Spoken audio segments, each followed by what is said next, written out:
The rain came down in sheets that August evening, the kind of summer storm that turns roads into rivers and sends people scrambling for shelter. Ryan Mitchell stood at his kitchen sink washing dishes, glancing occasionally through the window at the downpour, while his 8-year-old daughter Emma sat at the table working on a puzzle with their elderly terrier, Biscuit, at her feet. At 36, Ryan had been managing life as a single father for 3 years.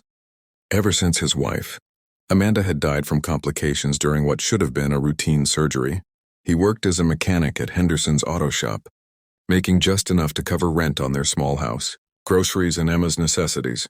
Money was always tight, but they had each other, and most days that felt like enough. The knock on the door startled them both. It was nearly 9 o'clock, and they weren't expecting anyone. Ryan dried his hands and went to the door, flipping on the porch light. Through the rain-streaked window, he could see a young woman standing on his porch, soaked to the bone, her blonde hair plastered to her face, her light blue tank top and jeans dripping water. He opened the door cautiously. "Can I help you?" The woman looked up at him with desperate eyes. She was shivering, her arms wrapped around herself. "I'm so sorry to bother you. My car broke down about a mile up the road and my phone is dead. I've been walking, trying to find help. And yours was the first house with lights on. Could I possibly use your phone to call a tow truck?" Ryan hesitated only a moment. The woman looked harmless, just scared and miserable, and he couldn't in good conscience send her back out into that storm. "Come in, please. You're soaking wet." "Thank you so much." She stepped inside, immediately creating a puddle on the entryway floor. "I'm so sorry about the mess." "Don't worry about it." Ryan grabbed a towel from the linen closet and handed it to her. "Here, dry off a bit. I'll get you my phone." Emma appeared in the doorway, Biscuit trotting beside her. "Daddy, who is it?" "This is—" Ryan realized he didn't know her name. "Melissa," the woman supplied, wrapping the towel around her shoulders. "Thank you again for letting me in." "I'm Emma," his daughter announced with the easy friendliness of childhood. "You look really wet. Do you want some hot chocolate?" Melissa smiled, and Ryan noticed how it transformed her face, making her look younger, probably mid-20s, he guessed. "That sounds wonderful, actually." While Emma busied herself making hot chocolate with Ryan's supervision, Melissa called several tow companies, only to be told the same thing. The storm had caused multiple accidents and breakdowns, and it would be at least 3 or 4 hours before anyone could get to her, possibly not until morning. "I can call you a cab to take you to a hotel," Ryan offered, seeing her distress. I don't have my wallet. It's locked in my car." Melissa's voice wavered slightly. "My whole purse is. I just grabbed my phone when the car died, and then I dropped it in a puddle and it shorted out." Ryan saw her blinking back tears, watched her hands shake as she held the mug of hot chocolate Emma had proudly presented to her. She looked exhausted and frightened, stranded with no money and no way to help herself. He made a decision that probably wasn't wise but felt right. "Look, it's late, the storm is only getting worse. And you can't get help until morning anyway. You can stay here tonight. I'll sleep on the couch, you can have my room. In the morning, we'll figure out getting your car towed and getting you wherever you need to go." Melissa stared at him. "I can't impose like that. You don't even know me." "No, but I know what it's like to need help." Ryan thought of the weeks after Amanda died, when neighbors and friends had brought food, watched Emma, helped him function when he could barely get out of bed.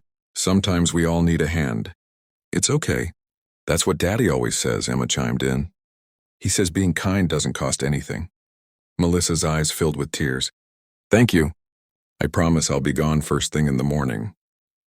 Ryan found some of his old clothes for her to change into, a t-shirt and sweatpants that were comically large on her smaller frame, and gave her the privacy of his bedroom while he and Emma settled into the living room. "Daddy, is she going to be okay?" Emma whispered as they arranged blankets on the couch. "I think so, sweetheart. Sometimes people just have bad luck and they need someone to help them out. Like when Mrs. Peterson watches me when you have to work late." Exactly like that. Later, after Emma had fallen asleep cuddled against him, Ryan heard soft footsteps and saw Melissa emerge from the bedroom.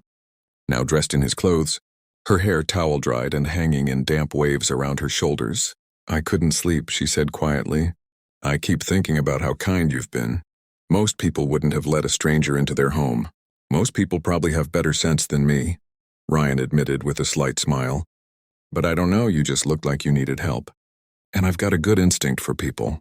Melissa sat in the armchair across from the couch, pulling her knees up to her chest. Can I ask you something? Why do you have that look in your eyes? Like you understand what it's like to be lost?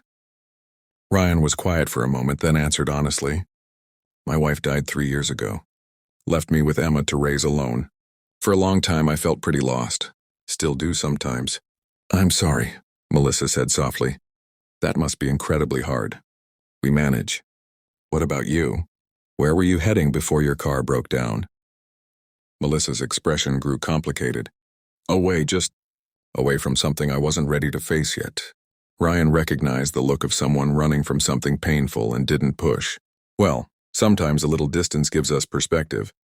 They talked for another hour, their voices low to avoid waking Emma.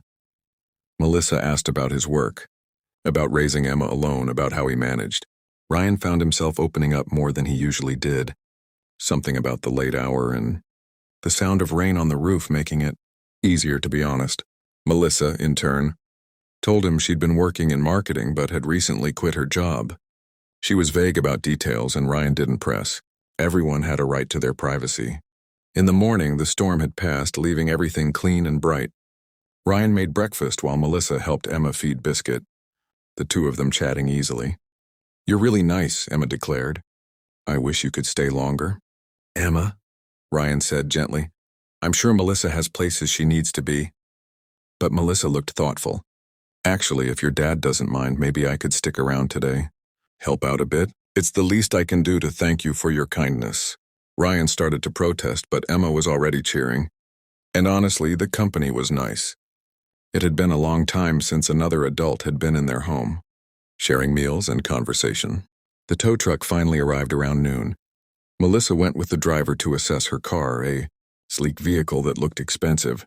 Ryan noticed and returned an hour later, shaking her head. It's going to take a few days to get the parts. The mechanic said something about the electrical system. She looked embarrassed. I hate to ask, but is there any chance I could stay one more night? I'll pay you back, I promise. Once I can access my accounts. Don't worry about money, Ryan interrupted. You can stay as long as you need. But I should warn you, we're pretty boring around here. Work, homework, early bedtimes. That sounds perfect, actually, Melissa said and meant it. One night turned into 3. Melissa's car required parts that took time to ship. But more than that, something had settled in the Mitchell household with her presence. She helped with cooking and cleaning, played endless games with Emma, and sat up late talking with Ryan after his daughter went to bed. Ryan found himself looking forward to coming home from work, to the sound of Melissa's laughter as she and Emma baked cookies or worked on craft projects. The house felt alive again in a way it hadn't since Amanda died. On the 4th evening, as they sat on the porch watching Emma play in the yard with Biscuit, Melissa said quietly, I need to tell you something. I haven't been completely honest with you. Ryan's stomach dropped. Okay. My full name is Melissa Hartford. My father is Richard Hartford. Ryan knew that name.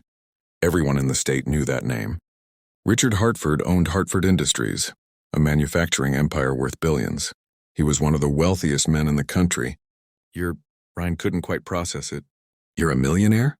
Technically, my father is. I have a trust fund, but Melissa's voice grew tight. My father wants me to marry someone he's chosen for me. Someone suitable from our social circle. A business arrangement, really. I told him I wouldn't do it, and we had this huge fight. I just got in my car and drove, trying to clear my head. That's when it broke down. Why didn't you tell me? Because you didn't treat me like I was Richard Hartford's daughter. You just treated me like a person who needed help. Do you know how rare that is? Melissa turned to face him, her eyes earnest.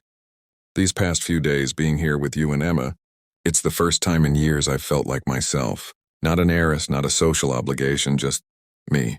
Ryan absorbed this information, trying to reconcile the woman who'd helped Emma with homework and laughed at his terrible jokes. With the daughter of a billionaire. So what happens now? I don't know, Melissa admitted. I should call my father, let him know I'm safe. He's probably worried sick. But I'm not ready to go back to that life yet. You're welcome to stay here as long as you want, Ryan said. Though I should warn you, we're a far cry from what you're used to. Melissa smiled. That's exactly why I want to stay. The next week brought complications. Richard Hartford, once informed his daughter was safe, showed up at Ryan's door in a limousine with 2 security guards, demanding to speak with Melissa. Ryan answered the door to find a stern-looking man in an expensive suit glaring at him. "I'm Richard Hartford. I believe you have my daughter." "Daddy." Melissa appeared behind Ryan, her voice firm. "You can't just show up like this. You've been missing for over a week and you've been staying with a stranger." "Melissa, this is unacceptable. Ryan isn't a stranger. He's a friend. He helped me when I needed it." Richard's gaze swept over Ryan dismissively, taking in his worn jeans and t-shirt, the modest house behind him. "I'm sure Mr. Mitchell." "Ryan Mitchell. I'm sure Mr. Mitchell was very helpful. Here's $20,000 for your trouble." Richard pulled out a checkbook. "I don't want your money," Ryan said quietly but firmly. Richard looked genuinely surprised. "Everyone wants money." "Not everyone," Melissa said. "That's what I've been trying to tell you. Not everyone makes decisions based on money or status or social advantage." The confrontation ended with Melissa refusing to leave, and Richard, after a tense conversation, reluctantly departing with a warning that this situation wasn't over. That evening, as Emma slept and they sat in the kitchen with mugs of tea, Melissa apologized. "I'm so sorry I brought this complication into your life. My father means well, but he only understands the world through power and money." "He loves you," Ryan observed. "He's just scared. He wants to protect you the only way he knows how." "How are you so understanding about everything?" Melissa asked, shaking her head in wonder. "Life's too short to be angry about things you can't control. And parents, we do dumb things sometimes because we're scared of losing our kids." Melissa reached across the table and took his hand. "Ryan, I need to tell you something else. I'm falling in love with you." Ryan's heart raced, but he had to be honest. "Melissa, you're 27 and you're worth millions. I'm a 36-year-old mechanic with a kid and a mortgage. Our worlds are completely different. So what? My world is full of people who care about money and status and appearances. Your world is full of actual love and kindness and real human connection. I know which one I'd rather be in. What about Emma? What about the gossip and judgment? Your father clearly thinks I'm some kind of gold digger. Emma is wonderful and I adore her. As for the rest, let them judge. I'm tired of living my life according to other people's expectations." Melissa's voice grew stronger, more certain. "These 2 weeks have been the happiest I've been in years. You've shown me what it means to build a life based on what matters, not what impresses people. I don't want to lose that. I don't want to lose you." Ryan looked at this woman who'd stumbled into his life during a storm, who'd fit so seamlessly into their routines, who'd made Emma laugh and filled their home with warmth. He thought about being careful, being practical, protecting his heart and Emma's, but he also thought about what he'd told Emma, that being kind doesn't cost anything, that sometimes people need help, that taking a chance on connection is worth the risk. "I'm falling in love with you too," he admitted, "but we need to take this slow. For Emma's sake and because we need to be sure." "Slow is good," Melissa agreed. "I'm not going anywhere." The following months tested that promise. Richard Hartford continued to disapprove, though his visits became less hostile as he saw how happy Melissa was. The local gossip mill went into overdrive when word got out that a billionaire's daughter was dating a mechanic. Photographers occasionally showed up at Emma's school or Ryan's work, but Melissa stood firm. She got a job at a local nonprofit, refusing to use her trust fund for living expenses. She moved into a modest apartment nearby, visiting Ryan and Emma regularly but respecting Ryan's desire to take things at a measured pace. Emma adored her, and Melissa was patient and loving, never trying to replace Amanda but creating her own relationship with the little girl. They baked together, did art projects, had regular girls' nights that Ryan was pointedly excluded from. One evening, about 6 months after that rainy night, Ryan and Melissa sat on his porch swing watching the sunset while Emma played in the yard. "My father wants to have dinner with us," Melissa said. "Actually wants to, not just feels obligated to." He said, and I quote, "I suppose if my daughter is going to be stubborn about this, I should at least get to know the man properly." Ryan laughed. "That's his version of approval? That's his version of admitting he might have been wrong about you?" Melissa leaned against Ryan's shoulder. "He's been watching how you treat me, how you treat Emma. I think he's starting to understand that wealth isn't the only measure of a man's worth. Will he ever actually like me? Probably not. But he'll respect you. And for my father, that's actually more important. Emma ran up to the porch, breathless and excited. Melissa, will you come to my school play next week? I'm playing a tree. I wouldn't miss it for the world, Melissa promised, and Emma beamed. After Emma went inside, Melissa said softly, I want this to be my life. Not someday, not eventually. I want to wake up in this house, make breakfast with you, help Emma with her homework. I want all of it. Are you sure? Ryan asked seriously. Because once you commit to this life, there's no going back to penthouses and galas and whatever else you grew up with. I never wanted that life, Melissa said. I endured it. This what we have, this is what I want. You're what I want. Ryan pulled her close. Then stay. Not as a guest, not as someone visiting. Stay as part of this family. A year later, they married in Ryan's backyard with Emma as flower girl and Biscuit as ring bearer, wearing a bow tie Emma had insisted on. Richard Hartford attended, still looking somewhat uncomfortable but trying, which Melissa said was more than she'd ever expected. The life they built wasn't glamorous. Ryan continued working as a mechanic, though Richard did eventually offer him funding to open his own shop, and offer Ryan accepted only after Melissa assured him it was a business investment, not charity. Melissa continued her nonprofit work, using her connections to raise funds for families in need. They stayed in Ryan's modest house, raising Emma together, adding a son 2 years later, and eventually adopting a rescue dog to keep elderly Biscuit company. Years later, when people asked Melissa about leaving her privileged life for a middle-class existence, she'd smile and say, I didn't leave anything behind. I found what I'd been looking for all along. And Ryan, who'd opened his door to a stranger on a stormy night, never expecting anything but to help someone in need, learned that sometimes the greatest gifts come in the most unexpected packages. That kindness offered freely, without expectation of reward, can transform lives in ways we never imagine. Emma grew up knowing the story of how Melissa had come into their lives. And she'd tell people proudly, my dad always says being kind doesn't cost anything. And he was right, it gave us everything. Because that's the truth about real wealth. It's not measured in money or status or what impresses strangers. It's measured in love freely given, in homes filled with laughter, in the courage to choose connection over convention. And on rainy nights when storms rolled through, Ryan and Melissa would sit together on their porch swing, remembering that first night and marveling at how a single act of simple kindness had changed everything. How opening a door, both literally and metaphorically, had let in not just a person seeking shelter, but a love that would last a lifetime.